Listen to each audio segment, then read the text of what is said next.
Welcome back to Xiaol.x. Today we're diving into one of biology's most profound plot twists, the microRNA revolution. This image shows how a tiny piece of RNA, discovered in 1993, cracked open the old protein-centric view of gene control. Before, we thought DNA made messenger RNA. Shocking. The central dogma that every gene must make a protein to matter just cracked. Researchers found a gene that never becomes a protein, yet it commands life itself. This ghost gene is pure RNA. It flips cellular switches, shapes embryos, and directs. For decades, scientists hunted for giant proteins that block genes. Turns out, nature had a far slicker plan. A 22-letter RNA, lin-4, snaps onto its target like a molecular zipper, base by base, and translation just stops. For years, we believed bulky proteins had to sit on a gene to switch it off. They were slow, clumsy, and often missed. Now, a tiny 22-letter RNA has changed the playbook. Think of it as a molecular zipper. It matches the gene's code perfectly, snaps on, and Here's why scientists are calling it the microRNA revolution. 1. These tiny regulators are conserved in humans. We carry them too. 2. They can dial cancer progression up or down. 3. They fine-tune our immune response. 4. They steer stem cells into the specialized cells our bodies need. Small molecules. Welcome to the Deep Dive. Today we are taking a microscopic view into a tiny organism to discuss one of the largest conceptual shifts in modern biology. But a huge shift. It was the moment we realized that genes don't always regulate things using proteins. Right. We're doing a deep dive into the foundational research that discovered the first known microRNA. I mean, a truly revolutionary finding about the molecular control of timing. It's impossible to overstate how critical developmental timing is. You can think of it as the master schedule for life. The master schedule. It dictates the precise sequence, the what, when, and where of all the cell divisions and changes that turn a simple embryo into a complex adult organism. And if that schedule is even slightly off, the organism just can't function correctly. It all falls apart. And the model organism that gave us this breakthrough is the nematode roundworm, C. elegans. It's a beautiful system. It's so simple because every single cell division is mapped out, which makes the sequence of its 4 larval stages, L1, L2, L3, and L4, totally predictable. And so when scientists started looking at mutations in what they called heterochronic genes, The timing genes. Exactly, the timing genes, they realized they had the tools to actually dissect the schedule itself. So that brings us to the hook. Have you ever wondered why developmental timing, specifically making that jump from one larval stage, say L1, to the next, L2, and ultimately to the adult, why is that so hard? It's because the cell has to achieve just extreme molecular accuracy. It has to know exactly when to shut off one set of instructions and then start the next one. If that timing is off, the worm either develops too early, so it skips stages, or it develops too late. Which means it just keeps repeating the instructions for an earlier stage. And that failure to progress is exactly what this paper focuses on. It's targeting the molecular switch that controls the L1 to L2 transition. Right. And the central figure in this whole drama is a gene called lin-14. Okay. Lin-14 acts as the primary molecular clock for the early stages. For the worm to properly run all the programs for that first larval stage, L1, it absolutely requires high levels of the lin-14 protein. And then the transition to L2 and all the later stages is defined by getting rid of that early program. Precisely. For the worm to progress to L2, L3, and L4, the level of that lin-14 protein has to drop, dramatically. So that drop is the signal. That's the signal. It's the molecular equivalent of the organism saying, okay, we're done with L1, time to move on. This sounds pretty straightforward, but here's the puzzle that created a profound conceptual problem for the researchers. Yeah, this was the big mystery. They measured the protein levels, and yep, the lin-14 protein plummeted between L1 and L2. But when they measured the lin-14 mRNA, messenger RNA, the blueprint that carries the instructions from the DNA, right, they found that the quantity of those instructions stayed constant the whole time. And that finding was a massive clue. It immediately told them, whatever is controlling this, it's not happening at the transcription level. The gene is always on. The gene is always being transcribed, so the regulation has to be happening post-transcriptionally, after the mRNA is made, but before the protein can be. And the regulatory gene responsible for shutting this all down was lin-4. Mm-hmm. If you break lin-4 with a mutation, a loss-of-function mutation, the worm gets stuck. It just keeps repeating the L1 fate. It can't form adult structures because that lin-14 protein level never drops. So they had their regulator, lin-4. And this brings us to the old way, when they confirmed that lin-4 negatively regulated the lin-14 protein. By interacting with the mRNA. Yes, specifically a region at the end called the 3-foot untranslated region, or 3-foot UTR. Their acceptations were totally dictated by the prevailing dogma of genetics at the time. And what was that dogma? Simply put, genes make proteins. That was it. Right. If you have a gene that regulates another gene, the thinking was that the regulator makes a protein that goes and does the job. Scientists fully expected lin-4 to produce some kind of protein that would physically bind to the lin-14 mRNA to stop it from being made into protein. Okay, so let's unpack this. The researchers started hunting for this protein, but this is where it gets really interesting because the investigation became less about finding the protein and more about proving it.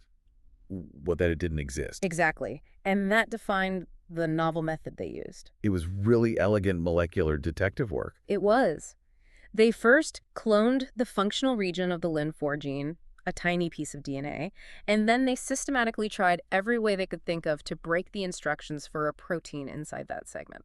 How exactly do you break the instructions for a protein like that? Well, proteins are made from triplets of nucleotides, right? Codons. So if you shift the reading frame or you stick a stop sign in too early, the protein is just ruined. I see. So they introduced a whole barrage of these disruptive mutations, frame shifts, early stop codons. They essentially took the genetic code for lin-4 and just scrambled every single part that could possibly code for a protein. And the key result from all that scrambling. Crucially, none of these mutations abolished the gene's ability to rescue the mutant worm. Think about that. They functionally destroyed every possible way to make a protein, but the gene still worked perfectly. It fixed the timing error. So if the gene still works without being able to make a protein, its product cannot be a protein. that is just... It's incredibly compelling evidence. But they didn't stop there, did they? They also used comparative genomics. Right. They looked across 4 different but related Caenorhabditis species. And what did that comparison tell them? It just reinforced the suspicion. Usually when scientists compare protein coding genes, they look for conserved open reading frames, sections that start and stop where they should. Here, the overall DNA sequence of the lin-4 region was highly conserved, so it was clearly important, functional, but there were no conserved open reading frames. The sequence was conserved, but it didn't look like a blueprint for a protein. It looked like a blueprint for something else. So if the answer isn't a protein, this opens the door for the new way. This revolutionary idea that lin-4 works via ultra-small non-coding RNA transcripts. They had to pivot completely.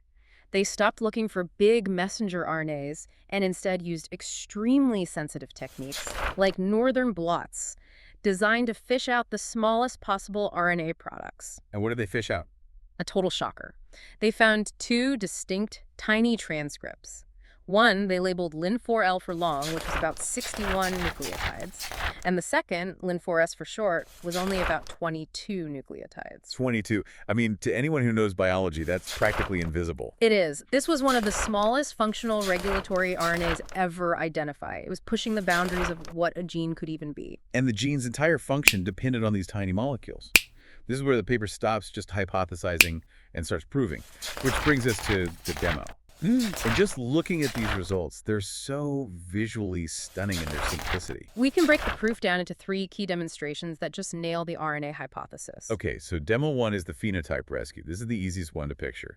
You start with that mutant worm, the one stuck repeating the L1 stage. Right. It looks visibly deformed. It can't progress. It can't make adult structures. It's broken. But when the researchers introduced just that one small segment of DNA containing the lin-4 gene, the worm was completely rescued. It developed perfectly. It looked totally normal, wild type, which proves that small DNA segment has all the necessary instructions. But that rescue only works if the instructions are actually making the tiny RNAs, which leads to demo 2, the 2 small bands. This is the physical proof. Yes, the northern blot. Right, so if you run RNA from a normal wild-type worm on a gel and use a radioactive probe for lin-4, what do you see? You see 2 clear, distinct radioactive bands, one for the 61 nucleotide long form and one for the very abundant 22 nucleotide short form lin-4S. It is definitive proof that these tiny RNAs exist. And the crucial part here is the control sample. Exactly. When they ran the RNA from the mutant worm, the lin-4 mutant, the lanes were completely blank, nothing. The mutation that breaks the function also makes the molecules disappear. Function lost equals molecule gone. That link is the smoking gun for its existence and, its necessity. So we have the tiny RNA, we know it's required, and we know it regulates the lin-14 message. But the biggest question is still there. How does a 22 nucleotide fragment turn off a huge protein? And that takes us to demo 3, the antisense match. This is the real aha moment. It's the critical insight that explains the whole mechanism. Yeah. When they analyzed the sequence of that tiny lin-4s transcript, they found something remarkable. What was it? The sequence was complementary, meaning it could form base pairs, like a zipper to an element that was repeated incredibly 7 times in the regulatory 3 UTR of the lin-14 mRNA. 7 binding sites. Yeah. That's massive redundancy. Exactly. This perfect antisense match one RNA physically binding to another RNA. It strongly supported the model that lin-4 RNA was acting as a guide, physically latching onto the lin-14 message to stop protein production. And this wasn't just a fluke in one species. No, this complementarity, the 7 repeats, it was all conserved across all Caenorhabditis species they looked at. That cemented its biological importance. It proved they were dealing with an RNA switch, controlling an RNA target, not a protein switch. That conceptual leap forced a total overhaul of how we understood gene regulation. It really did. It redefined what a functional gene product could be. Before this, the 3-foot UTR of an mRNA was often kind of considered untranslated filler. Junk DNA, or junk RNA in this case. Pretty much. This paper proved it was this sophisticated regulatory hub, a docking station for these tiny RNA molecules. Okay, so they have the switch, they have the target, they have the physical mechanism of the base pairing. But now we hit the catch. They acknowledged that even with all this powerful evidence, they still struggled with the specific mechanics of how the translation was stopped. That's right. The paper is famous for what it discovered, but also for its honesty about what it didn't know yet. So the RNA-RNA interaction clearly shuts down the protein synthesis, but the exact step, what the paper called some unknown mechanism, was still elusive. Right. They knew it wasn't destroying the message itself because the lin-14 mRNA levels were stable. So the message is silenced, not shredded. It's like putting duct tape over the printing press instead of tearing up the blueprints. That is an excellent analogy, yeah. They hypothesized a few complex mechanisms. Maybe the binding physically blocks the ribosome from even starting translation. Right. Or maybe, by binding to the 3' end, the lin-4 RNA interferes with the crucial circularization of the mRNA that's needed for efficient translation, sort of disrupting the connection between the tail and the head of the message. And there was a detail they noticed about the lin-4 RNA itself that suggested it wasn't just a simple block. Yes. The predicted structure of the lin-4 RNA includes these specific conserved sequences that are not complementary to the target, that kind of loop out. And the researchers were sharp enough to suggest that this conserved loop might actually bind to cellular proteins. So in this model, the tiny RNA is the guide, but it brings a protein effector along to actually do the silencing. What's so fascinating is that this tiny 22 nucleotide molecule didn't just solve a timing problem in a worm. It forced a total revision of what we consider a fundamental regulatory element in all of biology. It completely changed the game. Before this, gene regulation was, primarily understood as DNA being controlled by large proteins. This discovery showed an entirely new layer of control, non-coding RNA acting as master post-transcriptional switches. The scale is just incredible. It is. The functional core, lin-4s at 22 nucleotides, is so powerful. It proves that sometimes the smallest instruction sets are the most vital. When you look at the big picture, this paper didn't just solve a problem in C. elegans. This discovery of lin-4 was really the genesis of the entire field of microRNA research. Absolutely. We now know that microRNAs, these small non-coding RNAs, are conserved across all multicellular organisms, including us. They regulate everything from cancer progression and immune response to stem cell differentiation. So it's everywhere. The knowledge that a tiny piece of RNA could act as an internal molecular governor, telling cells when to progress and when to stop, is just integral to modern medicine. So for you, the listener, the next time you hear about the massive implications of microRNAs in human biology, just remember this tiny switch in a roundworm. It proved that sometimes the smallest pieces of information have the biggest impact, launching an entirely new era of genetic understanding. Think about that. A fragment of code, just 22 base pairs long, transcribed from a gene that doesn't even make a protein, is what tells an organism it's time to grow up. Yeah. The elegance and the efficiency of that system, it's just stunning. AI, the first frontier.